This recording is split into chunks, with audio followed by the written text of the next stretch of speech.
Hola, mi nombre es Daniel Erlich y vamos a ver artritis reumatoidea. En primer lugar, para hablar de artritis reumatoidea tenemos que situarnos en el ámbito clínico respecto a las artritis. Las artritis se clasifican según el número de articulaciones afectadas en monoartritis, oligoartritis y poliartritis. Monoartritis obviamente es una articulación afectada, oligoartritis, lo más consensuado es hablar entre 2 y 4 articulaciones, aunque pueden encontrar entre 2 y 3 también en la literatura, y poliartritis suele ser desde 5 articulaciones hacia adelante.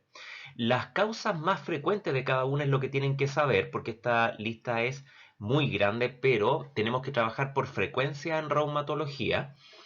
Por lo tanto, las causas más importantes de monoartritis, si uno se enfrenta a un paciente con una monoartritis, debe pensar principalmente estas dos, que sea infecciosa o séptica o que sea por cristales, sea la gota con cristales de urato monosódico o la CPPD, antiguamente llamada pseudogota. Obviamente hay traumáticas y hay otras causas, hay hemartrosis, qué sé yo. Y ojo, porque también una causa de oligoartritis o de poliartritis en algunos casos puede empezar como monoartritis, así que esto es evolutivo. Las causas, cuando vemos oligoartritis, nos preguntamos, ¿eso no asimétrica, esta oligoartritis? ¿Tiene compromiso axial, me refiero a lumbago inflamatorio, sacroileitis? ¿Tiene compromiso ocular como uveitis o tiene compromiso entesopático? Y si tiene todas estas cosas, o la mayoría de ellas, estamos hablando de las pelviespondilopatías, donde destaca la espondilitis anquilosante, la artropatía psoriásica, la artropatía asociada a enfermedad inflamatoria intestinal y las artritis reactivas, antiguamente llamadas la enfermedad de Reiter. Si no tenemos estas manifestaciones en general, hablamos que también causas de monoartritis, como artritis séptica o artritis por cristales, también pueden ser causas de oligoartritis, así como en una artritis séptica se puede afectar un hombro y una rodilla, ya la artritis por cristales también, o sea, podrían ser dos articulaciones, aunque la mayoría de las veces estas son causas de monoartritis. Pero también las podemos ver así. Una poliartritis que está partiendo puede iniciarse como oligoartritis. La sarcoidosis y el Behçet son dos patologías que, ojo, igual dan compromiso ocular, pueden dar uveitis, pero no esto de compromiso axial, como les decía. Y las artritis paraneoplásicas también pueden ser oligoarticulares. Dentro de las poliartritis tenemos que hacer una subclasificación respecto al tiempo de evolución y las clasificamos así como agudas y crónicas. Y esto es clave, el corte lo vamos a hacer en 6 semanas, eso deben recordarlo, 6 semanas es el corte entre aguda y crónica. Las agudas pueden ser virales, ¿ya? Y me refiero con aguda a aquellas que pasado las 6 semanas ya desaparecieron, ¿ya? Entonces, pueden ser causas virales, destacando el parvovirus B19, el virus de hepatitis B y el VIH. Pueden ser causas bacterianas, pero no las mismas bacterias de la artritis séptica, que en el caso de la artritis séptica son estafilococo, streptococo, sino que acá otras más atípicas, digámoslo así, como la tuberculosis, la sífilis y el gonococo. También puede ser causa de poliartritis aguda la enfermedad de Still. Ahora, cuando hablamos de poliartritis crónica, o sea, aquella poliartritis de más de 6 semanas, ahí encontramos la artritis reumatoidea y ahí tenemos que situarnos para empezar a hablar de esta patología. Pero también encontramos el lupus, la misma artropatía psoriásica, que puede ser causa de oligoartritis, también puede manifestarse como poliartritis, algunas vasculitis, el virus de hepatitis C, el síndrome antisintetasa, las paraneoplásicas también pueden ser poli y algunos fármacos como los antitiroideos. ¿Ya? Así que ojo con esto, es una tabla de bordes bien difusos porque algo que parece oligoarticular en una semana más podría transformarse en poliarticular, así que la verdad esto es para enseñarlo, pero en la práctica cuando tenemos un paciente con oligoartritis también estamos pensando al mismo tiempo, no solamente en estas causas que les comenté, sino también en causas de poliartritis, porque esto es evolutivo. El caso típico de un paciente con artritis reumatoidea, el que deben reconocer porque el caso del libro, es de, por ejemplo, una mujer de 42 años, fumadora, que consulta por cuadro de 3 meses de dolor e inflamación de las articulaciones metacarpofalángicas, interfalángicas, proximales, muñecas y rodillas. Y con una serología reumatológica donde destaca un factor reumatoideo positivo y un anticuerpo anti-CCP positivo. Ese es el caso del libro que deben recordar, pero la reumatología no es necesariamente del libro, pero reconociendo los casos más emblemáticos puede ser más fácil reconocer algunos más excepcionales. En cuanto a la definición de artritis reumatoidea, esta se define como una enfermedad inflamatoria crónica sistémica de etiología desconocida y patogenia parcialmente comprendida. Si ustedes se dan cuenta, en la primera parte ni siquiera se habla de las articulaciones porque es una enfermedad inflamatoria crónica sistémica que afecta principalmente las articulaciones, pero también el tejido extraarticular y que puede llevar a limitación progresiva. ¿Por qué es tan importante en la práctica? Porque al año el 10% de los pacientes deja de trabajar si no los tratamos y a los 10 años la mitad ya está incapacitado para trabajar. Por eso es tan importante el diagnóstico precoz.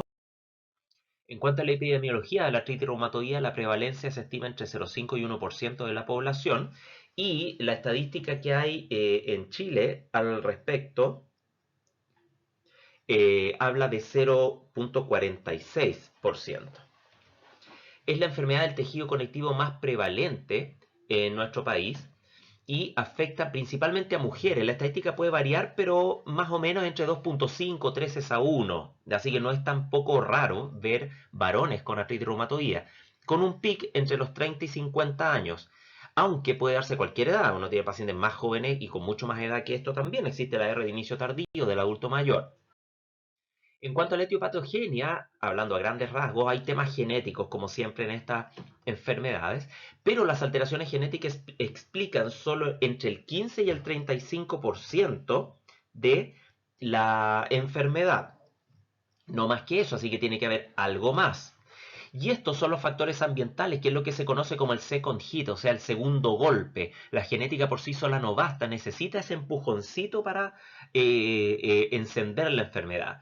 Y estos factores ambientales, este second hit, principalmente se trata del tabaco, que aumenta entre 2 y 4 veces el riesgo de artritis seropositiva y se asocia a una R incluso más agresiva con compromiso extraarticular. También temas hormonales son importantes y por eso sabemos que el embarazo y la lactancia suelen ser protectoras, aunque no siempre. Y infecciones, donde se ha visto relación con ciertos microorganismos de la microbiota oral e intestinal como facilitadores del desarrollo de una artritis reumatoide. La clínica de la artritis reumatoide es generalmente de comienzo insidioso y se instala en varias semanas o meses. Sin embargo, hay ocasiones que puede ser de inicio explosivo, pacientes que de un día para otro pueden comenzar con dolores articulares. Y esto de inicio explosivo en un paciente que que antes no tenía ningún tipo de dolor, es una señal de alarma por mucho que no tenga sinovitis al examen físico, que no le llame nada más la atención. El simple hecho de un paciente que no tenía dolor y de un día para otro, de una semana para otro, de un mes para otro, empieza con dolor, ya debe hacerles sospechar que hay algo detrás. Así que hay que sospechar ante cuadros explosivos de dolor articular de distribución típica de AR, ¿ya? Aunque también puede ser no típica, aunque no haya sinovitis evidente porque existe la sinovitis subclínica. Cuando está empezando esto, puede haber inflamación que pilla la ecografía o la resonancia, pero no al examen físico. Así que por eso es tan importante sospecharlo no solo ante la evidencia clínica de sinovitis, sino por las manifestaciones clínicas y distribución del dolor.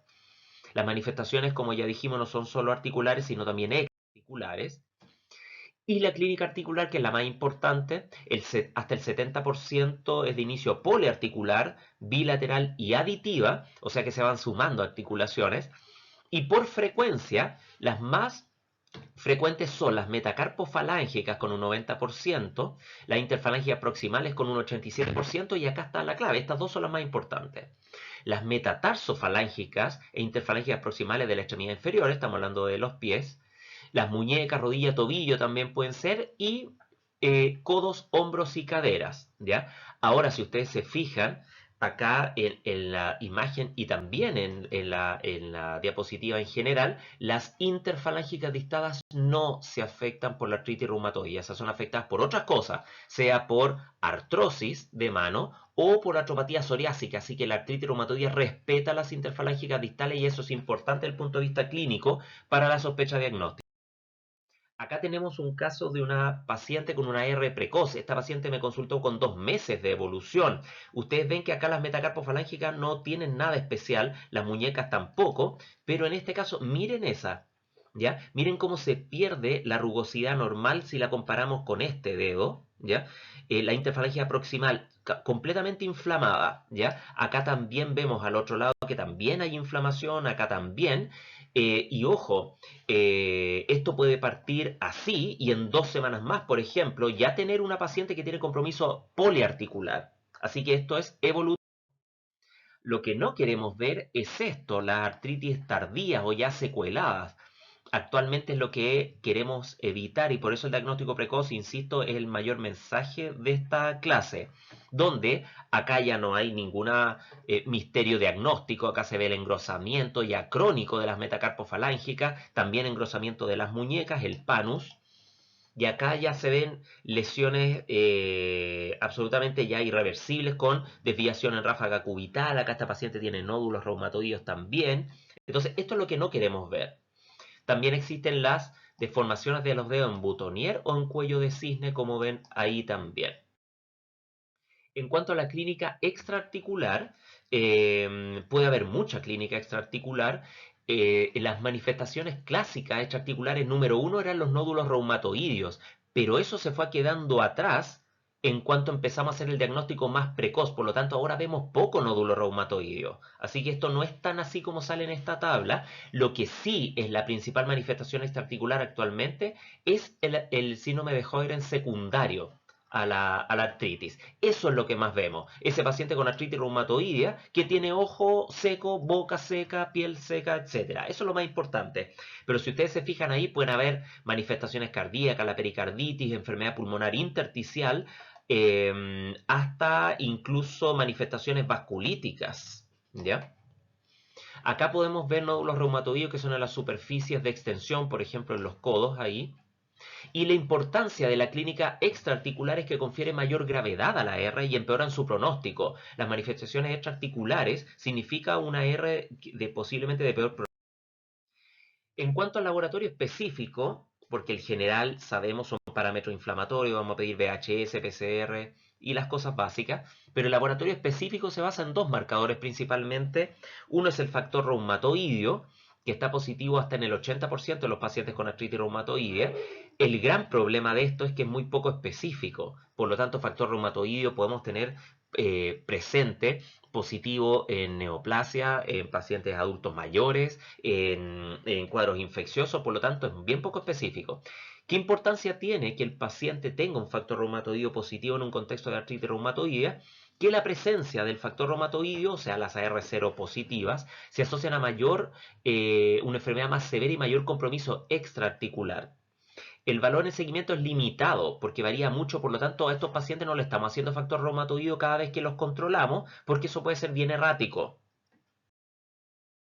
Y para ayudarnos a disminuir ese problema de la especificidad del factor reumatoideo, aparece el anticuerpo anti-CCP que tiene una gran sensibilidad y especificidad, que son anticuerpos antipéptidos citrulinados cíclicos, y que son anticuerpos contra aminoácidos formados por la modificación de la arginina, cuando se transforma en citrulina, o sea, citrulinización de péptidos. Y claramente nos aporta a la especificidad, llegando al 95% la misma. En cuanto a la radiología, ¿ya? La radiografía simple la pedimos rutinariamente en estos pacientes, pero nuestro objetivo es que la radiografía sea completamente normal, porque si ya vemos alteraciones radiológicas es porque llegamos tarde. Así que si vemos que hay osteopenia yuxtaarticular y erosiones óseas, ya decimos chuta. O sea, ya no, el paciente no llegó a tiempo. Y estos daños, especialmente las erosiones, no son reversibles. Es una de las pocas artritis erosivas que existen, junto con la artropatía por psoriasis o la artropatía gotosa crónica. La gota crónica también es erosiva, pero es lejos la más osteopenizante. ¿Ya? Así que se asocia mucho a osteopenia. Pueden haber subluxaciones. Si ustedes se fijan acá en esta radiografía, destacamos estas dos zonas que son erosiones que vemos a nivel de las metacarpofalángicas, o sea, son francamente pedazos menos de hueso. Y esas erosiones tienen relación a la presencia de este tejido inflamatorio que parte de la sinovial que se llama panus. Y si se inflama esto, obviamente empieza a horadar, como pueden ver ahí ustedes, el hueso en la zona de la cortical. ¿Ya? Así que eso explica las erosiones. Acá tenemos una radiografía de mano normal, siempre es bueno compararla con la normal. Y acá tenemos una radiografía de mano en un paciente con artritis reumatoidea, donde ya vemos que hay algunas alteraciones de metacarpofalángicas, vemos ahí alteraciones de interfalangia proximal, miren ahí esa zona y esa zona con esas erosiones, y si ustedes comparan esta densidad ósea con esta, miren, simplemente fíjense en ese metacarpiano, miren lo grueso de la cortical, radiografía normal, y miren lo delgado de esta. Por eso los pacientes con artritis reumatoidea son pacientes que tienen mucha osteopenia. Ya la artritis reumatoidea es muy osteopenizante. Acá tenemos una artritis ya más avanzada, con ya ausencia de espacio entre de las metacarpofalángicas, un pulgar que se llama pulgar en Z, como pueden ver ahí, ¿ya? Y acá un caso extremo que me tocó ver en el hospital donde este paciente nunca se controló, nunca se trató y hay francamente anquilosis ahí. Ni siquiera se pueden diferenciar los huesos del carpo, es como una gran masa. Acá tampoco. Este paciente, bueno, y acá tampoco. Este paciente no podía ni empuñar la mano ni mover las muñecas. No queremos que lleguen a ese nivel. Por eso hay que pillarlos precozmente. Los criterios de clasificación, acuérdense que en reumatología hablamos de criterios de clasificación, no diagnósticos necesariamente, nace en el año 87, recién en 1987, nacen los criterios de clasificación. Antes había mucha ambigüedad en reumatología, así que ahora empezamos a tener las cosas más claras desde el año 87. Y que solicitaban estos criterios de clasificación del 87, primero rigidez matinal mayor de 1 hora, artritis de 3 o más áreas articulares, que comprometa las manos, que sea simétrica, que haya nódulos reumatoídeos, que haya un factor reumatoideo positivo y alteraciones de la radiografía como los que dijimos, osteopenia yuxtaarticular y erosiones, requiriendo al menos 4 por un periodo de al menos 6 meses. O sea, maravilloso, los pacientes que podíamos decir que tienen artritis reumatoidea con estos criterios efectivamente lo tenían. El punto es que estábamos llegando imperdonablemente tarde. ¿Ya? Imagínense, periodo de observación de 6 meses y ya estoy haciendo catalogando al paciente como artritis reumatoidea cuando ya hay erosiones, cuando ya hay nódulo reumatoideo y cuando es simétrica. La artritis reumatoidea es clásicamente simétrica cuando la dejamos ser simétrica. Si la pillamos precozmente, va a ser asimétrica muchas veces. Como la paciente que les mostré que tenía compromiso de interfalangias proximales, no tenía mucha simetría, la verdad. Y es porque va a ser simétrica si la dejamos avanzar. Por eso estos criterios, bajo el concepto de encontrar la artritis lo antes posible, quedaron obsoletos, porque acá las diagnosticábamos todas. Por eso surge el concepto de AR temprana, que es aquella que diagnosticamos precozmente y por lo tanto mejoramos el pronóstico funcional del paciente. En Chile se sabe que la latencia es hasta de 4 años desde el inicio de los síntomas del paciente con artritis al momento del diagnóstico. Y la importancia es que a los 6 meses hasta el 40% de los pacientes ya puede tener alteraciones radiológicas como erosiones. Y allí nace entonces el concepto de AR temprana o AR precoz, que partió como aquella de menos de 1 año de evolución desde el inicio de los síntomas. Esto está en constante evolución. Después dije, no, mejor menos de 6 meses de inicio de los síntomas le llamamos precoz, y ahora menos de 3 meses. Esto está claramente en evolución, pero claramente siempre tiene que ser menos de 1 año. Pero cada vez más exigente. Y por eso ya estos criterios del 87 se quedaban cortos con la realidad de encontrar estos pacientes de manera precoz. Por lo tanto, salieron los criterios de clasificación del 2010. Entonces, estos criterios del 2010 son mucho más sencillos, tienen 4 dominios. El primero habla de compromiso articular y si ustedes se fijan, como la artritis es principalmente de manos, mientras más articulaciones sean y más pequeñas, más puntos les da. Y esto en el fondo es representación de las manos, de los pies. Pero una articulación grande afectada, 0 puntos, porque eso es, por ejemplo, una monoartritis de rodilla. ¿Ya? Y monoartritis de rodilla, la mayoría de las veces no va a ser una artritis reumatoidea, sino que va a ser una artritis séptica por cristales. Por eso, una articulación grande y una sola, 0 puntos. Sumamos entonces el dominio de la serología con el factor y el anti-CCP, que también se le dice ACPA, lo mismo. ¿Ya? Reactante de fase aguda, que en los criterios anteriores no se tomaban en cuenta, si tiene VHS y PCR elevada, le da un punto, y que dure más de 6 semanas. Ya no estamos hablando de un periodo de evaluación de 6 meses, sino que sea más de 6 semanas para decir efectivamente es una artritis crónica. Y si tiene mayor o igual a 6 puntos, se sospecha AR y en el caso de medicina general se deriva de inmediato a reumatología. Y estos criterios, por lo tanto, permitieron hacer sospecha diagnóstica más precoz. La importancia pronóstica de la R está en relación no solamente al deterioro funcional, en cuanto a que si llegamos tarde al diagnóstico, el paciente ya después no va a poder hacer su vida normal desde el punto de vista funcional, sino que también está en relación a las enfermedades cardiovasculares. Cualquier proceso inflamatorio crónico sistémico es un proceso que genera aterosclerosis acelerada. Por lo tanto, los pacientes que tienen artritis reumatoidea, enfermedades reumatológicas, inflamatorias sistémicas de difícil control, tienen un riesgo vascular aumentado. El riesgo cardiovascular en los pacientes con artritis reumatoidea es equivalente a pacientes sin artritis 10 años mayor. Así que sí es como un factor de riesgo, es como tener hipertensión o diabetes incluso. El riesgo de infecciones de estos pacientes es importante y el riesgo de complicaciones, destacando la enfermedad pulmonar intersticial o enfermedad pulmonar difusa, que es una situación bien importante en artritis reumatoidea. En cuanto al tratamiento, hay un tratamiento no farmacológico que se basa mucho en la rehabilitación, en el uso de algunas órtesis, la terapia ocupacional, todo lo que ustedes conocen como rehabilitación del ámbito de la medicina física, de la fisiatría. Y los conocidos corticoides, los corticoides nacen a finales de los años 40 y fue un tratamiento revelador y esperanzador para los pacientes con artritis reumatoidea. El punto es que los corticoides tienen un montón de efectos adversos, como ustedes saben, así que siguen siendo importantes, sí, pero las clave acá son los DMARD o agentes modificadores de enfermedad.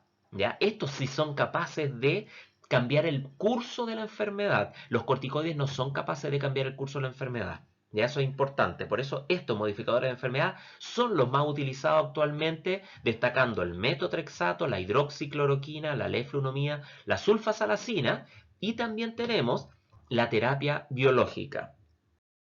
En relación al tratamiento farmacológico, la verdad los AINES lo usamos solamente para pacientes que ya están en tratamiento para ayudarlo con dolores residuales, pero un paciente que debuta con artritis, ojo, le damos AINE y no le va a hacer nada. El paciente que debuta con artritis se va a beneficiar con corticoides, no con AINES, siendo realistas. Los corticoides deben usarse a la menor dosis posible de prednisona y por el menor tiempo posible. No es necesario más de 10 miligramos al día de prednisona, por ejemplo. ¿Ya? Así que olviden usar 30, 40, 60 de prednisona para una artritis. Las artritis no se resisten a más de 10 miligramos de prednisona al día. Y siempre acompañarlo de calcio con vitamina B. 1000 miligramos al día de calcio y 800 de vitamina B. Ahora, dentro de las otras, no vamos a entrar en el detalle de estos inmunomoduladores, pero sí es importante que ustedes recuerden que si reciben un paciente que ya usa metotrexato o leflunomía, tienen que estar atentos a que tienen que preocuparse en cómo está su hígado y cómo está su médula ósea, porque los efectos adversos más importantes de estos dos fármacos son la hepatotoxicidad y las citopenias. Ahora uno puede decir, con todos estos medicamentos tan maravillosos que existen, incluso la terapia biológica, ¿por qué seguimos usando corticoides? Porque, por ejemplo, el metotrexato se demora alrededor de 6 a 8 semanas en hacer efecto. Por lo tanto, no podemos tener 6 a 8 semanas al paciente sufriendo y los corticoides cubren ese espacio. Los corticoides son terapia puente, ya no son terapia a largo plazo. Así que los corticoides nos ayudan para apagar la enfermedad rápido, en un par de días, tener al paciente ya con su enfermedad controlada, mientras los DMARD empiezan a hacer efecto. Detengámonos un momento en los biológicos para que entiendan de dónde nace, porque los DMARD, como el metotrexato, hidroxicloroquina, son medicamentos que han surgido casi por serendipia, en el sentido de que se ocupaban para otras cosas y se dieron cuenta que servían para enfermedades reumatológicas. Pero los biológicos cambiaron el paradigma de la farmacología en reumatología porque se partió desde qué molécula quiero bloquear a generar el fármaco. Y es así como el estudio de la artritis reumatoidea y de su fisiopatología demuestra como una célula dendrítica, obviamente como célula presentadora de antígeno, expresa antígeno a los linfocitos TCD4 generándose distintos tipos de respuesta como la TH17, TH1, TH2. La TH2 termina estimulando plasmocitos para que generen, en el caso de la artritis reumatoidea, los autoanticuerpos que conocemos como el factor reumatoide y el anti-CCP. En el contexto de la respuesta TH1, destaca la participación de la citoquina factor de necrosis tumoral alfa, el TNF-alfa, que estimula a los fibroblastos sinoviales a generar metaloproteinasas y empezar a destruir la articulación. La artritis reumatoidea es destructiva. Y la respuesta TH17 mediante la interleuquina 17 estimula a los macrófagos, que a su vez generan interleuquina 6, interleuquina 1 y TNF-alfa. Y esto también estimula osteoclasto y por eso la artritis reumatoidea es tan osteopenizante. Y también estimula a los condrocitos y también a los fibroblastos sinoviales, o sea, queda un incendio de la articulación. Y por lo tanto, viendo esto, tiene lógica que bloqueemos el TNF-alfa. Y existen los biológicos anti-TNF-alfa como el etanercept, infliximab, adalimumab. Tiene sentido también que bloqueemos la interleuquina 6, como en el tocilizumab. Tiene sentido que bloqueemos a los plasmocitos, como anti-CD20, el rituximab. Tiene sentido que bloqueemos esa interacción entre la célula dendrítica y los linfocitos TCD4, inhibidores de la coestimulación de linfocitos como el abatacept. Entonces ahí se entiende cómo funcionan los biológicos en un contexto de citoquinas principalmente, o de producción de anticuerpos o de interacción entre células. Así que los mensajes finales de la artritis reumatoidea: sospechar AR en cuadros de inicio insidioso o explosivos de dolor articular. En especial si compromete metacarpofalángica. Insisto, ustedes pueden tocarle las metacarpofalángicas a un paciente, le duelen, pero no le encuentran inflamación, no importa. Ya el simple hecho de que moleste las metacarpofalángicas es sospechoso de AR, porque puede haber sinovitis subclínica que veíamos después con otros exámenes. El factor reumatoide y los anticuerpos anti-CCP son los exámenes serológicos a solicitar, y el diagnóstico precoz es la clave para el éxito del tratamiento.